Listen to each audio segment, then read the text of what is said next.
What is up, guys? That's it here. It is Sanctuary Sunday once again, and we're going to be talking about the Sin War. Why is it called like that and how it was waged? Stay a while and listen.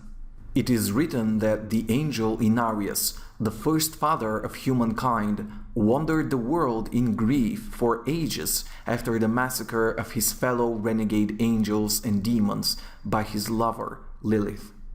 Inarius had observed humanity, watching us face challenges and overcome obstacles. It is heavily suggested by some accounts that he had even come to favor mortals, for he saw us, unlike our ancient ancestors, as no threat. It is further stated that when Inarius learned of the triune religion, he recognized the primeval's deception immediately and feared not only for his own safety but also for that of his adopted children should heaven become aware of humanity's existence.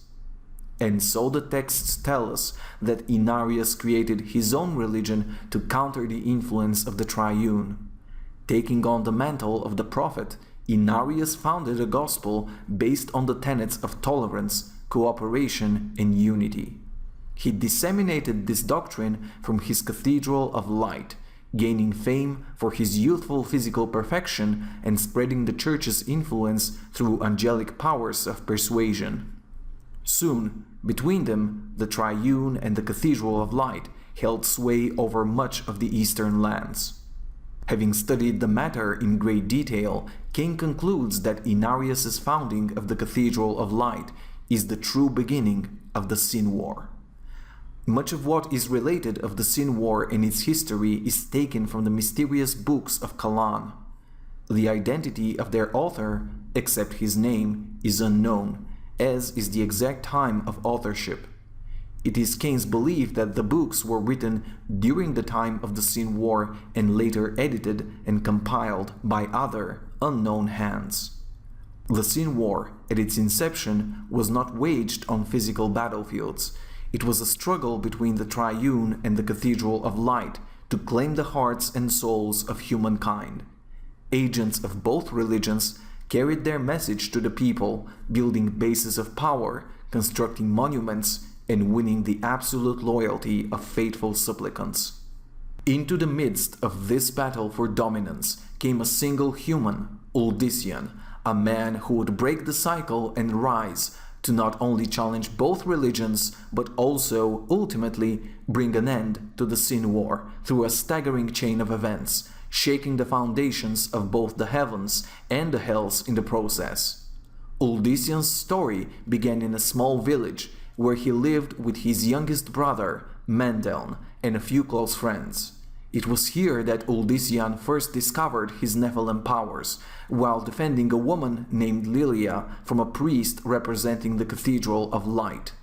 Uldyssian learned that he was capable of awakening Nephilim powers in others. He traveled from town to town, demonstrating to others that they did not need either the Triune or the Prophet and his Cathedral of Light. And as Uldyssian's abilities evolved, so too did the powers of his family, friends, and followers, who would come to be known as the Edyrem, or those who have seen. While pursued by both the Triune and the Cathedral of Light, Uldyssian cultivated his powers, growing in strength day by day until his abilities were far beyond those of any other human. Lilia, however, was soon revealed to be none other than Lilith, the demon daughter of Mephisto, returned from exile. It was Lilith who had awakened the Nephilim abilities in Uldyssian. It was her desire to empower mortals so they might drive both Inarius and the agents of the burning hells from Sanctuary, but she was also willing to sacrifice mortal lives to see this plan unfold. Once her true nature was revealed, Lilith departed, though she would return over the course of the war to torment Uldyssian again. At this time, the forces of the Triune clashed repeatedly with Uldyssian and his Edyrem, and it was soon revealed that the Triune was held under the sway of demonic influence.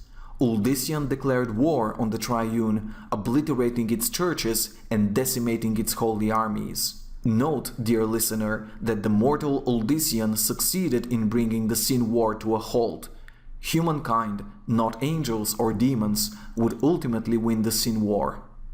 Uldyssian soon learned of the World Stone and achieved the unthinkable, altering its attunement to allow the powers of his Edyrem to flourish.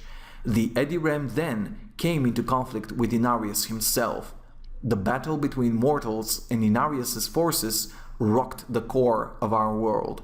It is said that Inarius, in danger of losing his battle with Uldyssian, panicked, realizing how wrong he had been about humanity's weakness. In that moment, he feared that mortals were even more dangerous and abominable than the ancients. It was then that Tyrael himself intervened. Reacting to the seeming injustice of Uldyssian's actions against Inarius, Tyrael called forth the angelic host of the high heavens. Hundreds of angels descended upon Sanctuary. Much to the surprise of everyone present, however, the ground erupted as the burning hells joined the battle as well. The fears of Lilith and Inarius were realized as the eternal conflict raged on the world of man. Uldyssian unleashed the whole of his power, releasing a seemingly impossible amount of energy, driving the forces of both heaven and hell back to their domains, and demonstrating once and for all that humankind truly had the ability to alter the very fabric of our universe. Uldyssian realized that the power he and his Edyrem possessed was tearing Sanctuary apart. It was too much, gained too quickly. He felt also that he was losing himself, that his Nephilim birthright was consuming his humanity, and he saw in that moment the potential for Nephilim power to do the same to all of humankind. And so, in an act of the purest selflessness and sacrifice, which proved beyond a doubt that some humanity still remained within him, Uldyssian brought the raging energies back to himself, then released them one final time. The release of those energies negated his very being. It has been suggested in the books of Kalan that Uldyssian's final release of energy flooded the World Stone, resetting it and thereby stripping his followers of their Nephilim powers. And so it was that Uldyssian had chosen the human heart over godhood and ultimately gave his life so that humanity might survive. In the wake of these incredible events, one can only imagine that the burning hells were emboldened to discover that their suspicions of humankind's potential were proved correct. As for the angels, it is said that the Angiris Council voted on whether humanity should be allowed to live. It is reported that Imperius voted to exterminate our race.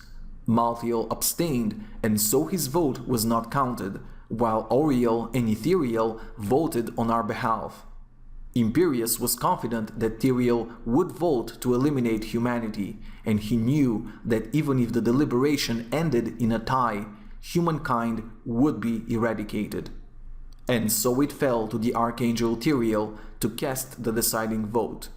It is believed that it was here that Tyrael broke from his rigid outlook. He had witnessed Uldyssian's heroic and very human act, and he became fascinated with mortal hearts, believing that perhaps the universe cannot be defined by laws alone. Tyrael saw in us the possibility for complete ruin, but hope as well, for us to become what many of the angels themselves wished they could be. And so it was that the Archangel of Justice cast his vote in favor of sparing humankind. As humanity's right to exist was assured, a truce was brokered between the Angiris Council and the Lords of the Burning Hells. As a condition of this truce, Inarius was delivered to the demons for mutilation and eternal torment. As for the Edyrem, it is written that the angels removed all memories of these events from their minds. Their Nephilim powers were forgotten, and mortal life returned to some semblance of normality. And what of Lilith? Accounts suggest that earlier in the conflict, before the prophet clashed with Uldyssian, Inarius had banished Lilith once again. There are no further accounts of her interfering in the affairs of mortals. Though the Sin War faded quickly into history, it is imperative that we recognize its import, for it stands as a testament to the sheer power that all human beings carry within them. And one could argue, this is a war that echoes within each of us to this very day. And thus ends this week's Sanctuary Sunday. I hope you enjoyed the tale of the Sin War, and if you did, I would appreciate your subscription to my channel. Watch me live at twitch.tv/TheDeadSet, talk to me on Twitter and Facebook that I linked below, and I'll see you guys next time.